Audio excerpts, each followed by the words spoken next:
ധാരാളം കോളേജിൽ പ്രിൻസിപ്പളായിട്ട് വർക്ക് ചെയ്തിട്ടുള്ള ഒരാളാണ് ഞാൻ.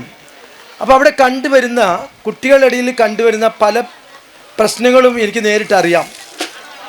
അപ്പോൾ അതിൽ പ്രധാനപ്പെട്ട ഒരു കാര്യം, ഇപ്പം നിലവിലുള്ള കുട്ടികൾ ധാരാളം മൊബൈൽ ഫോൺ യൂസ് ചെയ്തിട്ട് സമയം കളയാണ് ഒരു കാര്യം. രണ്ടാമത് കോളേജിലൊക്കെ പഠിപ്പിച്ച കുട്ടികൾ, ഇപ്പം ഞാൻ വെസ്റ്റ് ഹിൽ പോളിടെക്നിക്കിൽ പഠിക്കുന്ന സമയത്ത് അവിടെ സ്റ്റുഡൻസ് ധാരാളം മയക്കുമരുന്ന് അതേമാതിരി കഞ്ചാവ് പോലുള്ള വസ്തുക്കൾ വിൽപ്പനയ്ക്ക് പോലും ഇവരെ സാമൂഹ്യ ദ്രോഹികൾ ഉപയോഗപ്പെടുത്തുന്നുള്ളതാണ്. ഇപ്പം എൻ്റെ കോളേജിൽ നിന്ന് തന്നെ ഞാൻ നടക്കാവ് പോലീസ് സ്റ്റേഷനിൽ ഇത് ഞാൻ പറയാൻ കാരണം മുതിർന്ന കുട്ടികളും കൂടി ഇവിടെ ഉള്ളതുകൊണ്ടാണ്. നടക്കാവ് പോലീസ് സ്റ്റേഷനിൽ നിന്ന് ഞാൻ വെസ്റ്റ് ഹിൽ പോളിടെക്നിക്കിൻ്റെ പ്രിൻസിപ്പളായിരിക്കുമ്പോൾ നടക്കാവ് പോലീസ് സ്റ്റേഷനിൽ നിന്ന് ഒരു വിളി വന്നു. വിളി പറഞ്ഞത് എന്താണ്, പ്രിൻസിപ്പളോട് പറഞ്ഞത് എന്താണ്, എന്നോട് പറഞ്ഞത് നിങ്ങളെ കോളേജിൽ കഞ്ചാവ് വിൽപ്പന നടത്തുന്നുണ്ട് കുട്ടികൾ, അത് എത്രയും വേഗം കണ്ടുപിടിക്കണം എന്ന് പറഞ്ഞപ്പോൾ ഞാൻ ആ കോളേജിലെ എല്ലാ ലേഡീസ് സ്റ്റാഫിനെയും എൻ്റെ റൂമിലേക്ക് വിളിപ്പിച്ചിട്ട് അവരോട് ഞാൻ പറഞ്ഞു, എല്ലാ ക്ലാസ്സിലും കയറണം, സെക്കൻഡ് ബെല്ലടിക്കുമ്പോൾ എല്ലാ ക്ലാസ്സിലും കയറിയിട്ട് ബാഗുകൾ പരിശോധിക്കണം എന്ന് പറഞ്ഞു. അപ്പോൾ ബാഗുകൾ പരിശോധിച്ചപ്പോൾ 2 പെൺകുട്ടികളുടെ ബാഗിൽ നിന്ന് ഈ കഞ്ചാവിൻ്റെ വലിയ പാക്കറ്റ് എനിക്ക് കിട്ടി. എൻ്റെ അനുഭവമാണ് ഞാൻ പറയുന്നത്. ഈ കഞ്ചാവിൻ്റെ പാക്കറ്റ് കിട്ടിയെന്ന് പറഞ്ഞപ്പോൾ ഞാൻ അത്ഭുതപ്പെട്ടു, ഇതെന്താ ഗേൾസിൻ്റെ ബാഗിൽ നിന്ന് ഇങ്ങനെ കിട്ടാൻ. അങ്ങനെ അവസാനം ഈ കുട്ടികളെ റൂമിലേക്ക് വിളിപ്പിച്ചു എൻ്റെ അടുത്ത്. അപ്പോൾ ഞാനൊരു സിവിൽ പോലീസുകാരെ ക്യാമ്പസിലേക്ക് ഡ്രസ്സോട് കൂടി കയറ്റാൻ പറ്റില്ല. അപ്പോൾ സിവിൽ ഡ്രസ്സിൽ ഒരു പോലീസുകാരെ നിങ്ങൾ വിടണമെന്ന് ഞാൻ പോലീസ് ഓഫീസറിനോട് പറഞ്ഞിരുന്നു.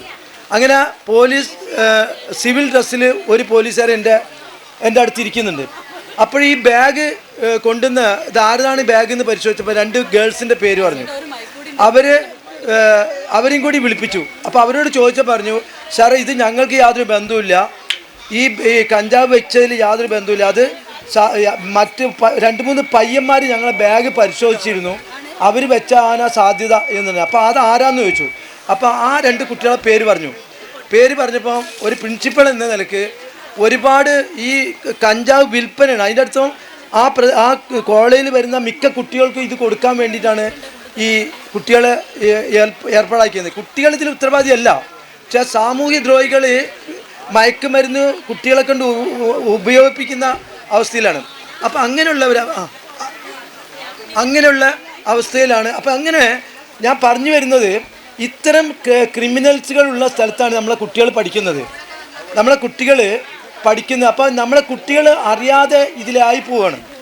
അപ്പം മയക്കുമരുന്നിൽ അതുപോലെ തന്നെ ഈ ഇങ്ങനെയുള്ള കാര്യം. മറ്റൊരു കാര്യം പറയുന്നത്, ഈ മൊബൈൽ ഫോൺ കണ്ടമാനം ഉപയോഗിച്ചുകൊണ്ടിരിക്കുന്നത് സമയം പോയിക്കൊണ്ടിരിക്കുകയാണ് കുട്ടികളെ. ഇപ്പം പല രാജ്യങ്ങളും മൊബൈൽ ഫോണ് നിരോധിച്ചിട്ടുണ്ട്. കാരണം ഓസ്ട്രേലിയ മൊബൈൽ ഫോൺ നിരോധിച്ച പല രാജ്യങ്ങളും ഞാൻ എടുത്ത് പറയുന്നില്ല. അപ്പോൾ ഈ മൊബൈൽ ഫോണ് യൂസേജ് കുട്ടികളിൽ നിന്ന് കുറയ്ക്കാൻ തീർച്ചയായും മുതിർന്നവരായ രക്ഷിതാക്കളും അമ്മയ്ക്കും അച്ഛനും അതുപോലെ തന്നെ മറ്റ് കുടുംബാംഗങ്ങൾക്ക് ഉൾപ്പെടെ സമൂഹത്തിനുൾപ്പെടെ ആവശ്യമുണ്ട്. കാരണം ആഴ്ചയിൽ 1-2 ദിവസം ഉപയോഗിക്കുകയാണെങ്കിൽ കുഴപ്പമില്ല. ഇത് തുടർച്ചയായിട്ട് ജീവിതം കംപ്ലീറ്റ് ഇതിലേക്ക് പോയിക്കൊണ്ടിരിക്കുകയാണ്. അപ്പോൾ അവരെന്താ വെച്ചാൽ പഠിക്കുന്നതിൽ വളരെ മോശമാവും. അപ്പോൾ അതുകൊണ്ട് ഈ അത്തരം കാര്യങ്ങളിൽ നിങ്ങൾ വളരെ ശ്രദ്ധിക്കണം. രക്ഷിതാക്കൾക്ക് നല്ല റോളുണ്ട്. ഒരു കുട്ടീനെ വളർത്തിക്കൊണ്ടുവന്ന് ഈ കാലഘട്ടത്തിൽ വളർത്തിക്കൊണ്ടുവന്ന് നല്ലൊരു രീതിയിൽ എത്തിക്കണമെങ്കിൽ രക്ഷിതാക്കൾക്ക് നല്ല റോളുണ്ട്. പലപ്പോഴും രക്ഷിതാക്കൾ ഇതൊന്നും മൈൻഡ് ചെയ്യുന്നില്ല. ഇതൊക്കെ സ്കൂളിൽ നിന്ന് അവരെന്തോ ഒരു സാധാരണ ഇതിൽ ഒരു സ്കൂളിൽ പോയി പഠിക്കും എന്നുള്ളതാണ് ധരിക്കുന്നത്. പക്ഷേ സ്കൂളിൽ എന്താണ് നടക്കുന്നതെന്ന് നിങ്ങൾ രക്ഷിതാക്കൾ അറിയുന്നില്ല.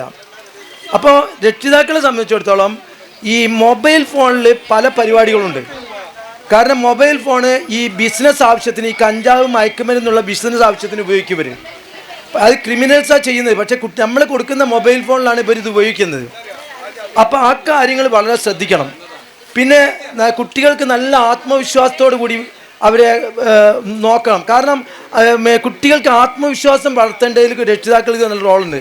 കാരണം ആത്മവിശ്വാസം എന്ന് പറഞ്ഞാൽ ഇതെന്തോ പഠിക്കുന്നത്, എന്താവാനാണ്, മറ്റുള്ളവരൊക്കെ പഠിക്കുന്നില്ല, അങ്ങനെയുള്ള ഒരു ചിന്താഗതി കുട്ടികൾക്ക് വരുന്നുണ്ട്. അപ്പോൾ സ്റ്റുഡൻസിനെ സംബന്ധിച്ചിടത്തോളം അവർക്ക് ഇതിനെപ്പറ്റി വലിയ ബോധവാന്മാരല്ല ഇത്തരം കാര്യങ്ങളിൽ. അപ്പോൾ രക്ഷിതാക്കൾ ഓരോ സമയത്തും അവരെ ശ്രദ്ധിക്കണം. അവർ രാത്രി കാലങ്ങളിൽ വളരെ രാത്രി കാലം വൈകിട്ട് വീട്ടിൽ വരുന്നുണ്ടോ എന്ന് നോക്കണം. അങ്ങനെ വരികയാണെങ്കിൽ അത് കൂടുതലും മയക്കുമരുന്ന് യൂസേജ് കൂടുതലാകും. പിന്നെ അനവസരത്തിൽ പലയിടത്തും പോയി ഇവരെ കാണാൻ പറ്റും. ഈ മയക്കുമരുന്ന് കഞ്ചാവ് ഉപയോഗിക്കുന്നവരെ അനവസരത്തിൽ തുടർച്ചയായിട്ട് ഒരു സ്ഥലത്ത് നിങ്ങൾ കുട്ടിയെ കണ്ടു എന്ന് പറയുകയാണെങ്കിൽ ആ സ്ഥലത്ത് പോയി നോക്കണം. നിങ്ങൾ ആ സ്ഥലത്ത് പോയി നോക്കണം.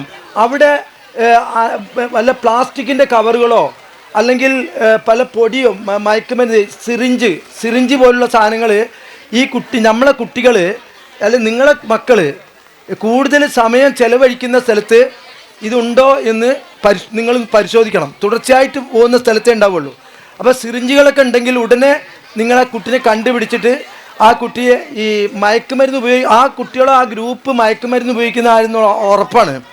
അപ്പോൾ അത് നിങ്ങൾ പരിശോധിക്കണം. ഓരോ സമയം കുട്ടികളോട് ചോദിക്കണം, അല്ലെങ്കിൽ മറ്റുള്ള ഫ്രണ്ട്സിനോട് ചോദിക്കണം. എൻ്റെ മകൻ എവിടെ പോയി?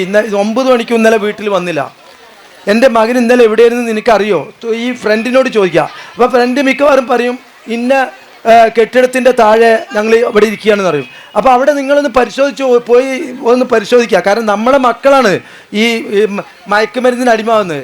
ഒരു പ്രാവശ്യം ഈ മയക്കുമരുന്ന് ചെറിയ അംശം നമ്മളെ ശരീരത്തിൽ വന്നു കഴിഞ്ഞാൽ പിന്നീട് അത് ഉപയോഗിക്കാതിരിക്കാൻ കഴിയില്ല ആ കുട്ടിക്ക്, ആ പയ്യന് അല്ലെങ്കിൽ ആ വ്യക്തിക്ക് ഇത് ഉപയോഗിക്കാതിരിക്കാൻ പറ്റില്ല. അത്രത്തോളം നമ്മളെ നശിപ്പിക്കും. ഒറ്റ പ്രാവശ്യം ഉപയോഗിച്ചാൽ മതി മയക്കുമരുന്ന്.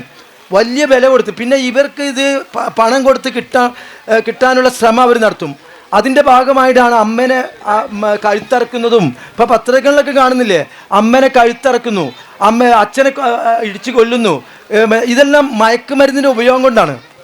അപ്പോൾ ഇത് നമ്മളെ കുട്ടികൾക്ക് വരാതിരിക്കാൻ നിങ്ങൾ പ്രത്യേകം ശ്രദ്ധിക്കണം. അതാണ് എനിക്ക് ഈ സമയത്തൊരു ഉപദേശം കൊടുക്കാനുള്ളത്.